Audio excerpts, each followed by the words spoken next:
Praise Lord. హల్లెలూయా. ఈ రాత్రి దేవుడు నాకు ఇచ్చిన ఒక చిన్న తలంపుని మీ మధ్య ఉంచాలని నేను ఆశపడుతూ ఉన్నాను. చాలా త్వరితగతిన నా మాటలు ముగించడానికి నేను ప్రయత్నం చేస్తాను. మార్చి 1, 1983 మన దేశంలో గల మణిపూర్ రాష్ట్రంలో ఒక పేద కుటుంబంలో ఒక స్త్రీ జన్మించి ఒక పాప జన్మించింది. ఆ పాప పేరు ఏం పేరంటే మేరీ కోమ్.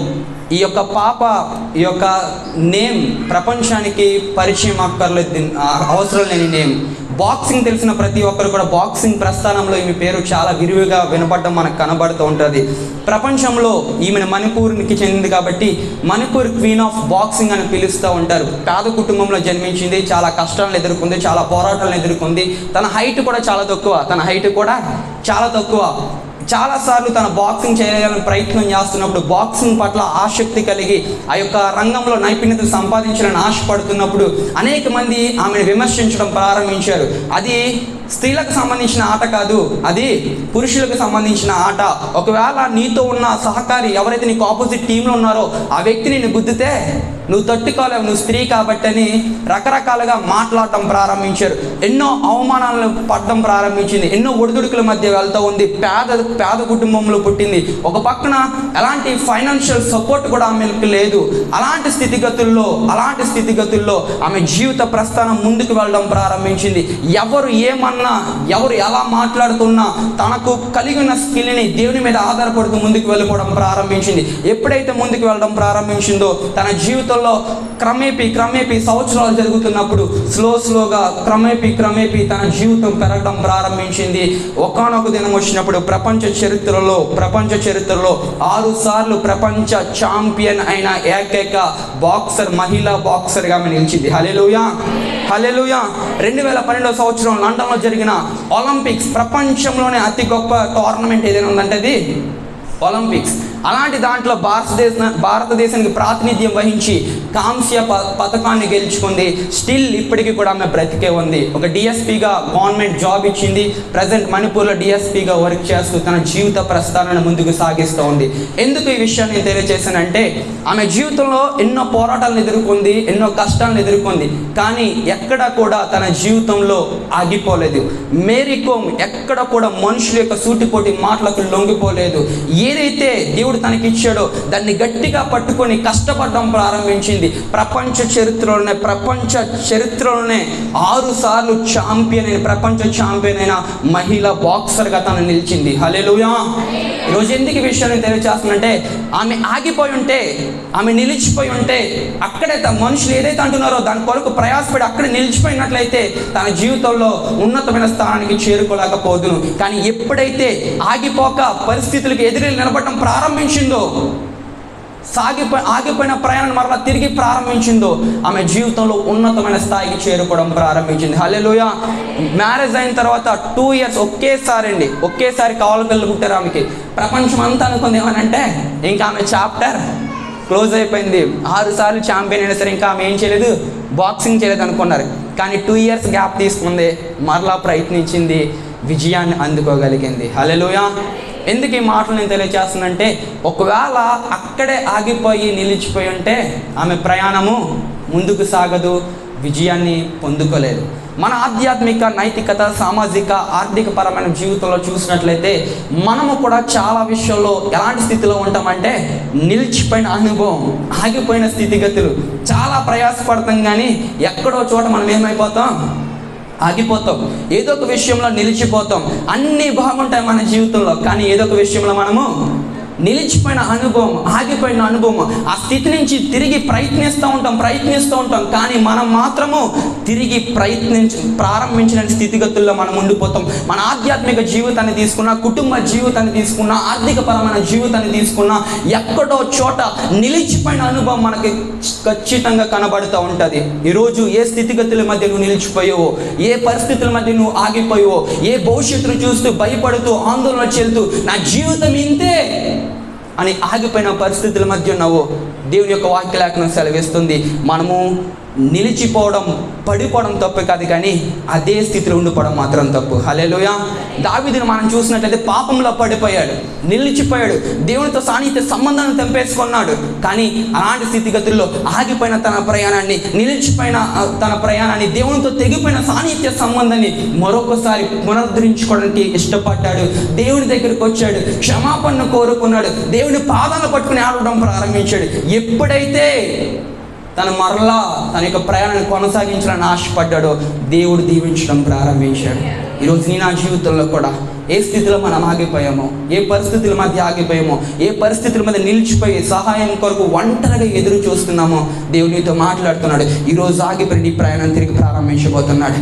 నిలిచిపోయిన స్థితిగతులైన మరలా పునరుద్ధరించడానికి ఇష్టపడుతున్నాడు. హల్లెలూయా. వాక్యంలో పరిశుద్ధ లేఖనాల్లో మనం చూసినట్లయితే కొంతమంది వారు ఆగిపోయారు, కానీ కొంతమంది సాగిపోయారు. ఎవరైతే సాగిపోయారో వారి విజయాన్ని పొందారు, ఎవరైతే ఆగిపోయారో వారి శాపాన్ని తెచ్చుకున్నారు. ఈరోజు రెండు కోవలను, రెండు వృత్తాంతాలను, ఆగిపోయిన వారు, సాగిపోయిన వారు, దేవునితో పరిస్థితులను చూడక దేవుని వైపు చూసి సాగిపోయిన వారు విజయాన్ని పొందుకున్నారు. దేవుని వైపు కాకుండా సొంత నిర్ణయాలతో, ఎవరైతే వారి పరిస్థితుల్లో సొంత నిర్ణయాలతో ఆగిపోయి నిలిచిపోయారో అలాంటి వారు శాపాన్ని తెచ్చుకున్నట్లు మనం చూస్తూ ఉన్నాం. ఈ రాత్రికాల సమయంలో ఎవరు సాగిపోయారు, ఎవరు ఆగిపోయారో మనం చూద్దాం వాక్య లేఖనాల్లో. మొట్టమొదటిగా మనం చూసినట్టయితే దేవునితో విశ్వాసంలో, ప్రార్థనలో, భక్తి విషయంలో ఎవరైతే సాగిపోయారో వారి గురించి మనం ధ్యానం చేద్దాం. మొట్టమొదటిగా మనం చూసినట్లయితే నిర్గమకాండము 14వ అధ్యాయం 15వ వచనం. యెహోవా మోషేతో నీవేళ నాకు మొర్రపెట్టుచున్నావు, సాగిపోవుడి అని ఇశ్రాయేలుతో, నాది మాట చెప్పండి, సాగిపోవుడి. ఎవరు చెప్పారు ఈ మాటని? మోషేతో ఎవరు చెప్పారు? ఎవరు చెప్పారండి? యెహోషువనా దేవుడా? దేవుడే చెప్పాడు, మోషే నాకెందుకు మొరపెడుతున్నావు, నువ్వేం చేయి, నువ్వు సాగిపో. ఎలాంటి స్థితిగతుల మధ్య సాగిపోని దేవుడు చెప్పాడంటే 400 సంవత్సరాలు ఇశ్రాయేలు ప్రజలు ఎక్కడున్నారండి? ఐగుప్తు బానిసత్వంలో ఉన్నారు. అయితే దేవుడు ఎన్నో సూచక్రియల ద్వారా, అద్భుతాల ద్వారా, ఎన్నో మహత్కార్యాల ద్వారా వారిని బయటకు తీసుకొచ్చారు. అలాంటి సందర్భంలో వారికి ఎదురుగా ఒక అవరోధం నిలబడుతోంది. ఏంటది? ఎర్ర సముద్రం ఎదురుగా వచ్చి నిలబడింది. అయితే ఈ వెనక చూస్తే ఫరో సైన్యం, ముందు చూస్తే ఎర్ర సముద్రం. ఇలాంటి స్థితిగతులను మనం కూడా ఉండిపోతాం. ఏంటంటే ఎటు చూసినా సరే అలా ఉంటుంది మన స్థితి. ముందు చూస్తే గొయ్యి, వెనక చూస్తే నువ్వు ఎట్టి తేల్చుకోను. ఏ డిసిషన్ తీసుకోవాలో మనకు అర్థం కాదు, ఏ మార్గంలో వెళ్ళాలో మనకు అర్థం కాదు. ఒకవేళ మనం ఏదైనా డెసిషన్ తీసుకుంటే ఆ యొక్క నిర్ణయం కరెక్టో తప్పో కూడా మనకే తెలియదు. ఇప్పుడు ఇలాంటి స్థితిగతుల్లోకి వచ్చి నిలబడ్డారు ఎవరంటే ఇశ్రాయేలు ప్రజలు. మోషే నడిపేస్తున్నారు దేవుని చిత్తానుసారంగా, కానీ పరిస్థితులు మాత్రము ప్రతికూలం ఉన్నట్లు మనకు కనబడుతున్నాయి. అలాంటి స్థితిగతుల్లో, అలాంటి పరిస్థితుల మధ్య, సహాయం లేని పరిస్థితుల మధ్య, ఒంటరిగా నిలిచిపోయిన పరిస్థితుల మధ్య, అసాధ్యమని పరిస్థితుల మధ్య మోషే దేవుని వైపు చూస్తున్నాడు. అయితే మోషేకి దేవుడు చెప్పాడు ఏమంటే, మోషే నువ్వేం చేయి, సాగిపో, ఇక్కడ నేను నిలిచిపోకు. ఎదురుగా ఎర్ర సముద్రం భయపడుతున్నావా? నువ్వు ఒక్కడుగు నువ్వు ముందుకు వేయి. నువ్వు ఎప్పుడైతే వేయడం ప్రారంభిస్తావో నీతో పాటు నేను కూడా నడుస్తాను. హల్లెలూయా. ఎప్పుడైతే విశ్వాసంతో ఆ మాటను మోషే అంగీకరించాడో, దేవుడి నుంచి ఆ వాక్కును పొందుకోగలిగాడో, విశ్వాస నేత్రాలతో ప్రజలందరూ చూస్తుండగా ఒకే ఒక మాట చెప్పాడు, మీరేం చేయండి, మీరు సాగిపోండి. ఎప్పుడైతే ఎర్ర సముద్రం మధ్యకి ఇశ్రాయేలు ప్రజలు వెళ్ళడం ప్రారంభించారో ఆ సముద్రం అంతా ఆరిన నేలగా మారిపోయింది. హల్లెలూయా. ఈరోజు నీ నా జీవితంలో ఏ ఎర్ర సముద్రం లాంటి సమస్యలు మనం ఉందన్నాయో, ఏ స్థితిగతుల మధ్య మనం ఉన్నామో, సాగిపోలేక, ఎవరికి చెప్పుకోలేక, అలసిపోయి, సొమ్మసిల్లిపోయి, దేవుడు తప్ప మనకు మరొక దిక్కు లేదని విశ్వాస జీవితంలో ముందుకు వెళ్ళిపోతున్నావు. అయితే ఈరోజు దేవునితో చెప్తున్న మాట, నువ్వు ఎక్కడ ఆగిపోయావో, ఎక్కడ నిలిచిపోయావో, ఏ సమస్యను చూసి భయపడుతున్నావో ఆ సమస్యల్లో నువ్వు ముందుకు సాగిపో. హల్లెలూయా. నువ్వు సాగిపోయినప్పుడు నువ్వు విజయాన్ని పొందుకోగలుగుతావు. ఆమేన్. ఈరోజు నీ నా జీవితంలో కూడా ఇశ్రాయేలు ప్రజల్లాగా ఎర్ర సముద్రం లాంటి సమస్యలు ఉన్న, స్థితిగతులు ఉన్న, మనము దేవుని మీద ఆనుకుని మనం ముందుకు సాగిపోగలిగినట్లయితే ఎదురుగా ఏ అవరోధం ఉన్నా సరే అది రెండుగా చీల్చివేయబడిన గాక. ఆమేన్. రెండోదిగా మనం చూసినట్లయితే ఆదికాండము 22వ అధ్యాయం 1 నుండి 17 వచనాలు. ఆదికాండము 22వ అధ్యాయం 1 నుండి 17 వచనాలు మనం చూస్తే అక్కడ రాయబడిన వృత్తాంతం ఏంటిది అంటే, దేవుడు అంట అబ్రాహాముకి 100వ సంవత్సరంలో ఎవరిని ఇచ్చారంట? ఇస్సాకుని ఇచ్చారంట. అయితే దేవుడు అబ్రాహామును పరీక్షిస్తూ ఇస్సాకుని ఏం చేయమన్నాడు? తనకి బలిగా ఇచ్చేయమన్నాడు. అలాంటి స్థితిగతుల్లో అబ్రాహాము మోరియా పర్వతం పైకి ఇస్సాకును తీసుకువెళ్తున్నప్పుడు ఇస్సాకు ఒక మాట అంటాడు, నాకు చాలా ఇష్టమైన మాట. నాన్న, తండ్రి, ఇదిగో బలి అర్పించడానికి మనం వెళ్తూ ఉన్నాం కదా, అయితే కట్టెలు ఉన్నాయి, మనతో నిప్పు అన్నీ ఉన్నాయి, కానీ గొర్రెపిల్ల లేదు, బలి పశువేది. ఎంత తల్లడిల్లిపోయింటుంది ఆ హృదయం, ఎంత తల్లడిల్లిపోయింటుంది. కానీ ఇక్కడ అలాంటి స్థితిగతుల్లో అబ్రాహాము ఆగిపోలేదు. అబ్రాహాము విశ్వాసులకు తండ్రికి ఎందుకు మార్చబడ్డాడంటే విశ్వాసంలో సాగిపోయాడు. హల్లెలూయా. అలాంటి స్థితిగతుల్లో ఆగిపోలేదు అబ్రాహాము, మరొక ప్రయాణాన్ని ముందుకు వేస్తూ ఉన్నాడు. ఇదిగో దేవుడే దాన్ని చూసుకుని. నాకు ఇష్టమైన మాట ఏంటి తెలుసా? ఆ వృత్తాంతాన్ని మీరు చదివితే అక్కడ ఉంటుంది. ఆ యొక్క పని వారికి చెప్తూ ఉంటాడు ఏమనంటే, నేనును ఈ చిన్నవాడును మరలా మీ వద్దకి వచ్చేదేమో. వెళ్ళకముందు చెప్తున్నాడండి, నేనును ఈ చిన్నవాడు మరలా మీ వద్దకి వచ్చింది. తెలుసు అబ్రాహాంకి ఎవరిని బలి ఇవ్వాలా తెలుసు, కానీ ఎలాంటి విశ్వాసం అంటే, నేను తప్పకుండా ఎక్కువ మానుతో మీ మధ్యకి నేను తిరిగి వస్తాను. హల్లెలూయా. అలాంటి విశ్వాసాన్ని కనుపరిచాడు కాబట్టి, విశ్వాసంలో ఆగిపోక కొనసాగాడు కాబట్టి అబ్రాహాము విశ్వాసులకు తండ్రిగా మార్చబడ్డాడు. హల్లెలూయా. ఈరోజు నా జీవితంలో కూడా మన విశ్వాసం ఎక్కడ ఆగిపోయింది? రక్షింపబడినప్పుడు ఉన్న విశ్వాసం, పరిచర్య పాటు ఉన్న మంట, దినాలు గడుస్తున్నప్పుడు, సంవత్సరాలు జరుగుతున్నప్పుడు ఆ యొక్క వాంఛ మన జీవితంలో తగ్గిపోతుంది. ఆ మంట మన జీవితంలో తగ్గిపోవడం మనం చూస్తూ ఉంటాం. దేవుని పట్ల ఒకప్పుడు గంటల ప్రార్థించే మనము, దేవుని పట్ల విశ్వాస సూర కార్యాలు జరిగించిన మనము, దేవుడి చేత అనేక మేలును పొందుకున్న మన జీవితంలో కూడా పరిస్థితులు ముందుకు వెళ్తున్నప్పుడు, సంవత్సరాలు జరుగుతున్నప్పుడు క్రమేపీ విశ్వాసంలో మనం ఏమైపోతుంటాం? తొలగిపోతూ ఉంటాం. మొదట ఉన్న విశ్వాసం మనకి కనబడదు, కానీ అబ్రాహాము విశ్వాసంలో సాగిపోయాడు. తన జీవితం ఏమైనా సరే, తన కుమారుడు ఏమైనా సరే, దేవుడు ఇవ్వగలడని నిశ్చయత అబ్రాహామును విశ్వాసులకు తండ్రిగా మార్చింది. ఆమేన్. ఈరోజు నా జీవితం అలాంటి విశ్వాసం ఉన్నట్లయితే, మీకు ఆవగింజ అంత విశ్వాసం అంటే ఈ కొండను చూసి ఏం చేయండి? మీరు సముద్రంలో పడవేండి. పరిశుద్ధ గ్రంథంలో యేసు ప్రభు అనేక అద్భుతాలను చేశారు. ఆయన ప్రతిసారి చెప్పిన మాట ఏం తెలుసా? నీ విశ్వాసమే నిన్ను స్వస్థపరిచింది, నీ విశ్వాసము చొప్పున నీకు కలిగింది, ఈ మేలు జరిగిందని చెప్పడం మనకు గమనిస్తూ ఉంటాం. అదే పరిశుద్ధ గ్రంథం చాలా స్పష్టంగా రాయబడి ఉంటుంది. వారి యొక్క అవిశ్వాసం వలన అక్కడ ఆయన ఏ కార్యము చేయలేదు. హల్లెలూయా. ఈరోజు అవిశ్వాసం మనలో ఉన్నట్లయితే దేవుడు మన జీవితంలో అలాంటి కార్యాన్ని కూడా జరిగించలేడు.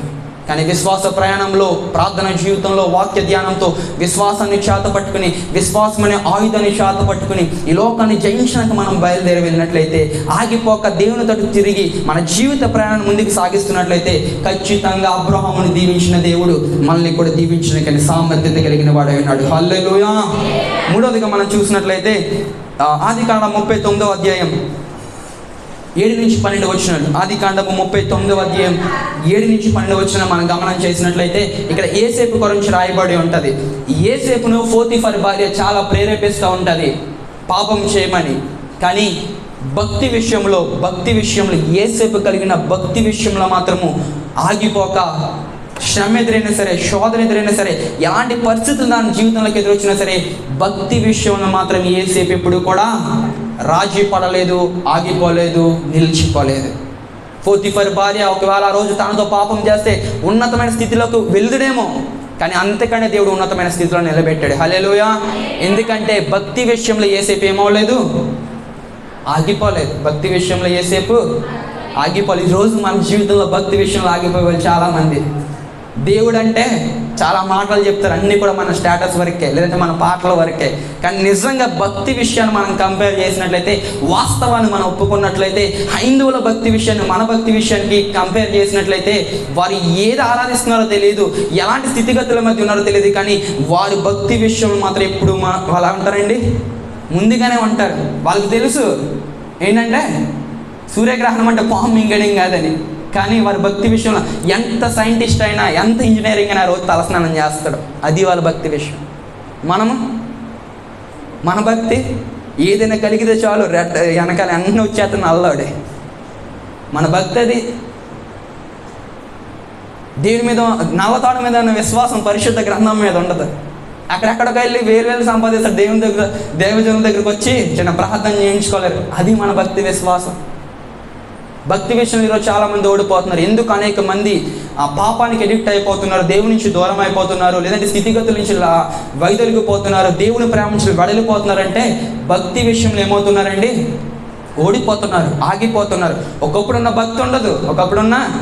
భక్తి ఉండదు. కానీ ఏసేపును మనము గమనించినట్లయితే రాజు కుటుంబంలో ఉన్నా సరే, పోతీఫర్కి సహకారిగా ఉన్నా సరే, అదే ఏ నేరం చేయకుండా జైలుకి వెళ్ళినా సరే అక్కడ కూడా తన భక్తి విషయాన్ని ఎప్పుడు కూడా మార్చుకోలేదు. ఎప్పుడైతే భక్తి విషయంలో ఆగిపోక సాగిపోయాడో, పరిస్థితులు ఏమైనా సరే, చేయని నేరంగా శిక్షణ అనుభవించిన, ప్రజలందరూ వ్యతిరేకంగా మాట్లాడుతున్నా, తను ఎవరు అర్థం చేసుకుని నపాలు వేస్తున్నా సరే, ఎలాంటి భయంకరమైన పరిస్థితులు తన జీవితంలో వచ్చినా సరే, దేవుణ్ణి ఆరాధించడం విషయంలో మాత్రం, భక్తి విషయంలో మాత్రం ఎప్పుడు ఓడిపోలేదు. కాబట్టి ప్రపంచ చరిత్రలో ఒక బానిసగా అమ్మివేయబడిన వ్యక్తి ఆ దేశానికి రాజు అయినట్లు ఒక పరిశుద్ధ గ్రంథంలో మాత్రం మనం చూడగలుగుతున్నాము. హల్లెలూయా. ఈరోజు యేసేపు అంత గొప్ప స్థాయికి వెళ్ళడానికి కారణము ఒకే ఒక కారణము, భక్తి విషయంలో ఏమవ్వలేదు, ఆగిపోలేదు. ఈరోజు నువ్వు ఎక్కడ ఆగిపోతున్నావు? నీ భక్తి అలాగుంది? దేవుని పట్ల భయము, భక్తి కలిగి జీవిస్తున్నావా? ఒకసారి ఆలోచించి. ఆయన ఎందుకు భయభక్తులు కలిగిన వారి దేవుడు ఎప్పుడు కూడా విడిచిపెట్టినట్లు ఎక్కడా లేదు. ఈరోజు నీ జీవితం ఏదైనా, మన స్థితిగతులు ఏమైనా, మనకి ఎలాంటి పొలిటికల్ బ్యాక్గ్రౌండ్ లేకపోయినా, మనకెవరు సహకరించేవారు లేకపోయినా, మనకెవరు 1 లక్ష సర్దేవారు లేకపోయినా, ఒకవేళ నోరు తెరిచి మనం అడుగుతున్నా సరే ఎవరు సహాయం చేయకపోయినా సరే, భక్తి విషయంలో నువ్వు యథార్థంగా జీవించినట్లయితే, భయభక్తులు కలిగి జీవించినట్లయితే, దేవుని పాదాలను పట్టుకుని జీవించినట్లయితే, ఎవరైతే నిన్ను నిషేధించారో, ఎవరైతే నిన్ను తృణీకరించారో వారి మధ్య దేవుడు నిన్ను తల ఎత్తుకునే స్థాయికి నిలబెట్టబోతున్నాడు. హల్లెలూయా.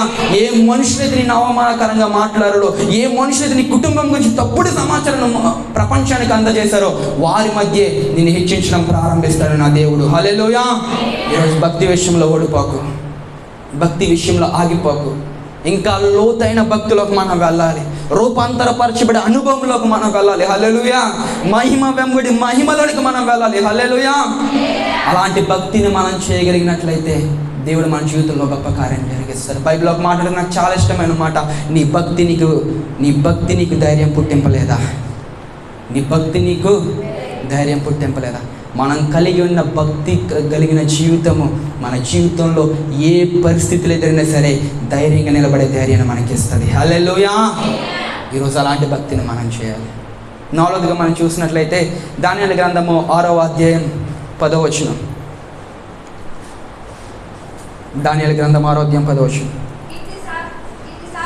ఇటు శాసనము సంతకము చేయబడినని దానియేలు తెలుసుకొనినను, అతడు తన ఇంటికి వెళ్ళి యథాప్రకారముగా అనుదినము 3 మోకాళ్ళుని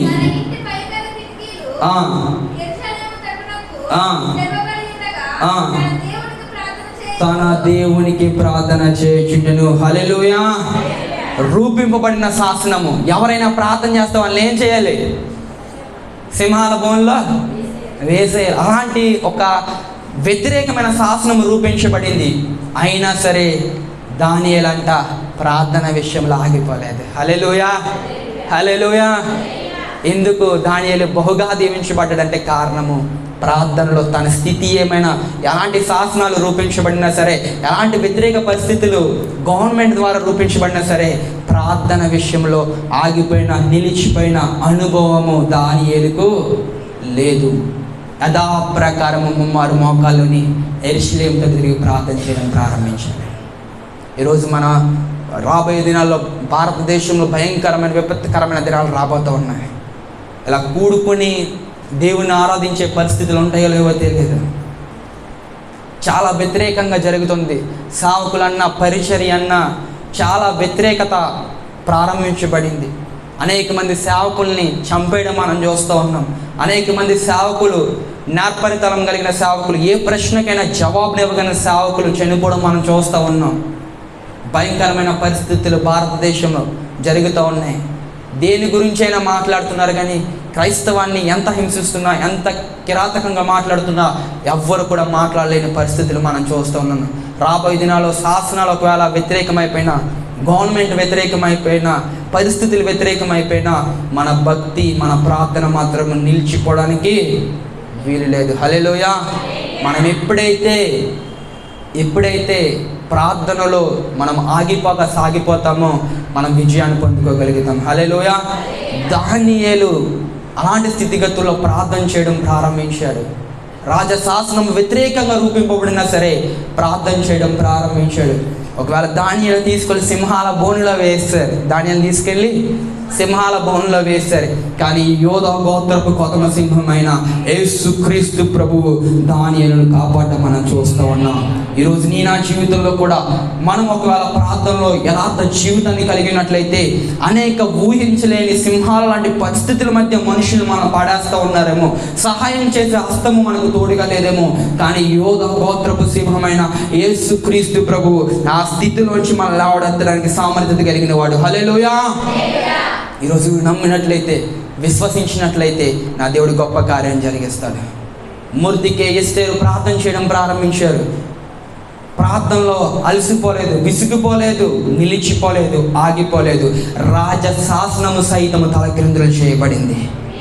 ఈరోజు అపవాది ఏదైతే నీకు విరోధంగా రూపించాడో, ఏ పరిస్థితిని అయితే వ్యతిరేకంగా రూపించాడో, ఏ పరిస్థితిని అయితే వ్యతిరేకంగా నీ క్రియేట్ చేశాడో, అది తిరగబడాలంటే, అది మన జీవితంలో కార్యరూపంలోకి రాకూడదంటే, మన జీవితంలో ప్రార్థన విషయంలో ఎప్పుడు కూడా మనము ఆగిపోకూడదు, నిలిచిపోకూడదు. ఒక విషయాన్ని బాగా గుర్తుపెట్టుకోండి.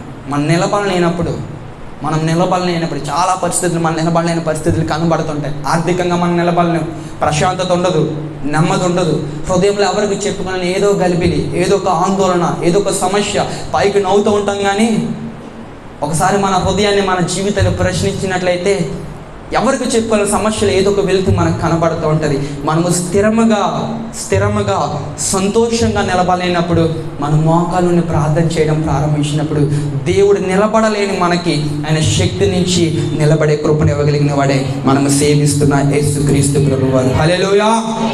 ఈరోజు ఒక్కసారి నిలబడగలిగినట్లయితే ప్రార్థనలో, విశ్వాసంలో, భక్తి జీవితంలో దేవుడిని ఆశీర్వదిస్తారు. అయితే ఒకవేళ నిలబడక మన జీవితంలో సాగిపోకుండా మనం ఆగిపోతే ఎలాంటి దుష్ప్రభావాలను మనం చూస్తాం, ఎలాంటి శాపాలను మనం చూస్తాం. వాక్యం ద్వారా మనం పరిశీలన చేసినట్లయితే ఆదికాండము 19వ అధ్యాయం 26వ వచనం.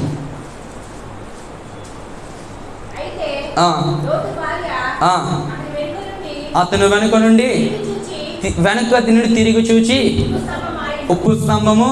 ఆయన మనందరికీ తెలిసిన వృత్తాంతం. దేవుడు ఏం చెప్పాడంటే వాళ్ళకి, మీరు ఏం చేయండి, ఆగిపోక సాగిపోండి, వెనక్కి తిరగకుండా మరలా నిలిచిపోకండి, మరలా మీరు ఆ స్థితిలోకి వెళ్ళిపోకండి అని దేవుడు సెలవిస్తే, లోతు భార్య అంటే వెనక్కి తిరిగి ఏం చేసిందంట, చూసిందంట. దేవుడేమో సాగిపో అని చెప్పారు, వాళ్ళ లోతు భార్య ఏం చేసింది, వెనక్కి తిరిగి ఆగిపోయింది. ఎప్పుడైతే తన ప్రయాణాన్ని ఆగి వెనక్కి తిరిగిందో ఉప్పు స్తంభం అయిపోయింది, పనికిరాని ఉప్పు స్తంభం అయిపోయింది. దేవుడు కృపనిచ్చాడు, దేవుడు ఆశీర్వాదాన్ని ఇచ్చాడు, దేవుడు వాగ్దానాన్ని ఇచ్చాడు, దేవుడు తప్పించుకునే మార్గాన్ని ఇచ్చాడు, అన్ని సరళం చేశాడు. అయితే ఆమె చేసిన మిస్టేక్ ఏంటంటే సాగిపోక ఏమైందండి, ఆగిపోయింది. మన ఆధ్యాత్మిక జీవితంలో కూడా దేవుడు మనం ఉంటున్న స్థితిగతుల్లో తప్పించే మార్గాన్ని కూడా ఆయన ఇస్తాడని పరిశుద్ధ లేఖనం సెలవిస్తుంది. సాధారణంగా మనుషులు కలిగి శోధన తప్ప మరి ఏది మీకు సంభవించలేదు. దేవుడు నమ్మదగిన వాడు కనుక శోధనలో కూడా తప్పించుకునే మార్గాన్ని ఆయన మీకు కలుగజేస్తాడని పరిశుద్ధ లేఖనాలు సెలవిస్తూ ఉన్నాయి. కాబట్టి దేవుడు చాలా పరిస్థితుల్లో ఒక పాత్రను మనకు సెట్ చేస్తాడు, ఒక మార్గాన్ని మనకు సెట్ చేస్తాడు. దేవుడు సాగిపోయే స్థితిగతులను మనకి ఇస్తాడు. అలాంటి స్థితిగతుల్లో ఇది దేవుని వల్ల కలిగిందా అని అవిశ్వాసంతో ఒకవేళ మనం ఆగిపోయి వెనక్కి తిరిగినట్లయితే ఉపయోగం లేని వ్యక్తిగా మనము మిగిలిపోతాం. ఇక్కడ కూడా కృపను పొందుకోవాల్సిన లోతు భార్య శాపాన్ని పొందుకోగల ప్రధాన కారణము ఏమైందండి, ఆగిపోయింది. ఈరోజు ఏ స్థితిలో నువ్వు ఆగిపోయావు? దేవుడు కృపనిచ్చాడు, రక్షణ ఇచ్చాడు, మంచి భార్యనిచ్చాడు, భర్తనిచ్చాడు, అన్నీ జరిగినాయి. కానీ ఎక్కడో మనం ఏం చేస్తున్నాం, ఆగిపోతున్నాం. భక్తి విషయంలో ఆగిపోతున్నాం, విశ్వాస విషయంలో ఆగిపోతున్నాం, ప్రార్థన విషయంలో ఆగిపోతున్నాం. ఓకే, ఇవి ఎప్పుడైతే మనం ఆగిపోతామో ఉపయోగపడవలసిన మన జీవితాలు నిస్సారమైన ఉప్పు స్తంభంగా మిగిలిపోతున్నాయి. హల్లెలూయా. ఈరోజు నీ జీవితంలో దేవుడు ఏదైతే సిద్ధపరిచాడో, ఏ వాగ్దానం అయితే సిద్ధపరిచాడో, ఏ యొక్క శ్రేయస్కరమైన మార్గానికి నేను నడిపించాలని ఆశపడుతున్నాడో ఆ స్థితిగతుల్లోకి నువ్వు వెళ్ళాలంటే ఆగిపోక దేని వైపు చూసి విశ్వాసం ముందుకు సాగిపో. హల్లెలూయా, హల్లెలూయా. రెండోదిగా మనం చూసినట్లయితే అపోస్తుల కార్యములు 5వ అధ్యాయం 5వ వచనం. అపోస్తుల కార్యాలు 5వ అధ్యాయం 5వ వచనం.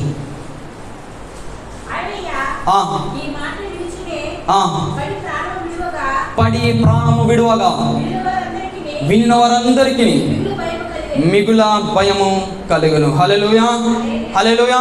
ఇక్కడ మనం చూసినట్లయితే వారి యొక్క సంఘ ప్రారంభంలో వారి యొక్క స్థిరాస్తులను నమ్మి అపోస్తుల పాదాల దగ్గర వారు పెడతా ఉన్నారు. అలాంటి ఒక కుటుంబం ఎవరంటే అననీయ, సప్పేరా. అయితే అపోస్తులు ఏమి ఫోర్స్ చేయలేదు, అపోస్తులు ఏమి బలవంతం చేయలేదు. మీకున్న ఆస్తిని ఏం చేయండి, మీరు అమ్మేయండి అని ఎవరిని కూడా బలవంతం చేయలేదు. కానీ పరిచయ నిమిత్తము వారికి కలిగిన వారంతా అమ్మేసి ఎవరికి వేస్తూ ఉన్నారు, అపోస్తులకి వేస్తూ ఉన్నారు. అలాంటి స్థితిగతులు అన్నయ్య సపేర కూడా ఏకమై వారు బాగా అక్కడ మాట్లాడదు, ఏకమై వారు ఇరువురు ఏకమై పొలాన్ని నమ్మారంట, వారికి కలిగిన స్థితిగతులు నమ్మారంట. అయితే ఆ ధనంలో కొంత ఏం చేశారంట, దాచుకున్నారంట. వారు ఇచ్చుట విషయంలో ఆగిపోయారు.